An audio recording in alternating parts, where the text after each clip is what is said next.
All right, as we are just 10 days away from the NFL draft, all the rumors, all the smoke screens getting put out over the next few days. And it seems like every single year we have a massive quarterback riser in the draft process. And this year's guy is none other than Michigan's J.J. McCarthy. McCarthy has flown up the boards since winning the national championship in January. And it's kind of amazing to see how you think you can't teach winning, you can't teach grit. He played in a pro-style offense under Jim Harbaugh at Michigan. He's a smart kid.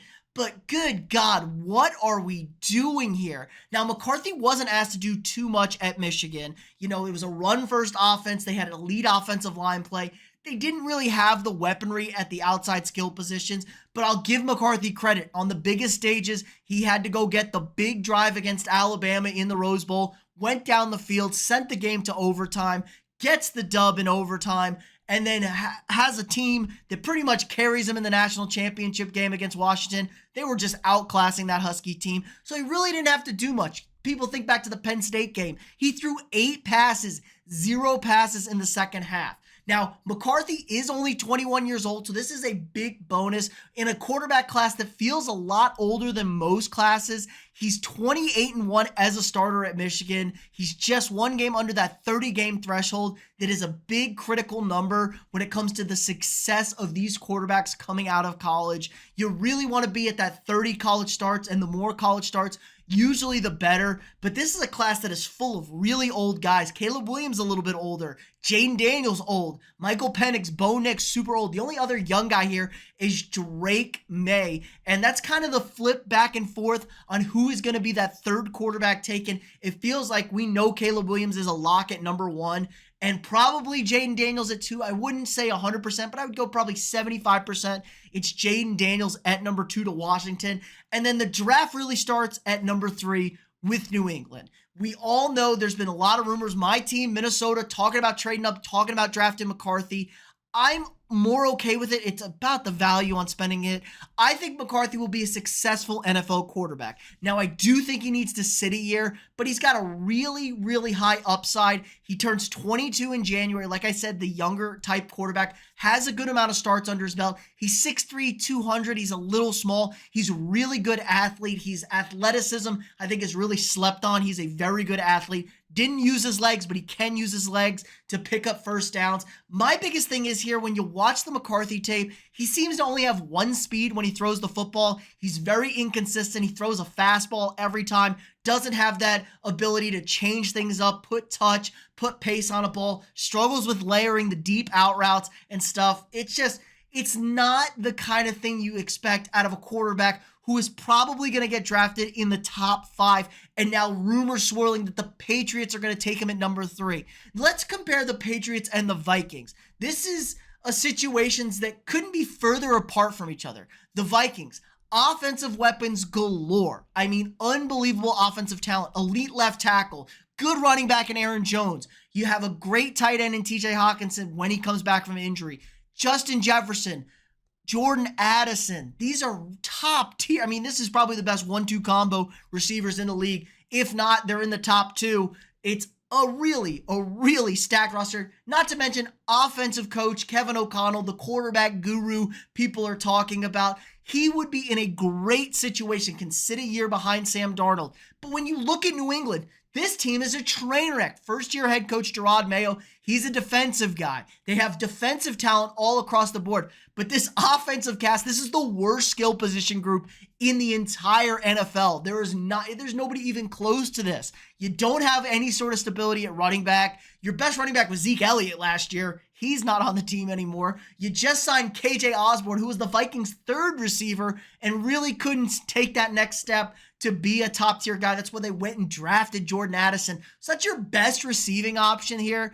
They have no tight ends. I mean, it is a complete disaster in New England, and he would probably have to start next year. I mean, maybe Jacoby Brissett comes in, they do the full-on tank, and they sit McCarthy for a year, but these are two majorly contrasting destinations for McCarthy, and I think that's going to be a big impact on his future success because I don't think he's an elite tier talent.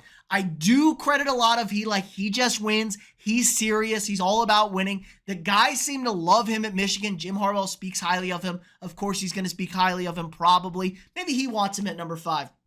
But I think the amount of hype and the amount of absurdity going around McCarthy is just ridiculous. This would be a disastrous decision for New England or Minnesota to trade up to number 3 to draft this guy. I think he's clearly the 4th best quarterback in this class. I'm very set on my quarterback rankings as far as that's concerned. I'm kind of back and forth between Drake May and Jaden Daniels. The injuries do worry about him, but the Drake May hate is absolute nonsense. Drake May has an elite NFL arm. I don't care about the inconsistencies at North Carolina. He played in a goofy offense under Mac Brown that's not really complex. Drake May is a younger guy. He can sit for a year, develop it. You have to have something elite if you're going to be one of these top 5 picks and one of these top tier quarterbacks. You have to do something elite. Caleb Williams does a lot of things elite. Jaden Daniels is an elite athlete. He's a pretty good thrower of the football, but he's an elite athlete. Drake May, huge arm, pretty good athlete, huge arm. JJ McCarthy, he's a winner. Even Michael Penix minus the injury history, I think would be the clear 3rd or 4th quarterback in this draft. He is older, but he has an elite NFL arm. We watched him throwing. Now, he was throwing to a bunch of top-tier receivers at Washington, but he has an elite NFL arm. He's well-skilled in the knowledge of the game. So even Michael Penix has that kind of upside and positive to him. I just don't quite understand how McCarthy has gotten this high up. I would be absolutely furious if I'm a Patriots fan or if my Vikings move up and select McCarthy at number 3. Now, McCarthy post-pick number 5, I'm a little bit more comfortable with for everybody, but man, anything inside the top 5 for JJ McCarthy just feels like a complete and massive reach for a guy who I feel like his ceiling is a lot like Alex Smith. I mean, a good quarterback who wins you games, can get you division titles, get you to the playoffs, but he's not bringing you home a Lombardi. But I could be wrong. That's just what I think. Let me know what you guys think in the comments below. Where do you rank these other quarterbacks? You know, Daniels, May, McCarthy, Penix, even throw in Bo Nix in there. What do you care? See what Bo Nix, how you feel. Let me know what you guys think. Are you excited for the draft? Are you hyped? We're probably going to be live streaming during the draft, so that'll be a lot of fun to check things out. I'm going to drop a mock draft most likely this weekend on Saturday, my one and only mock draft.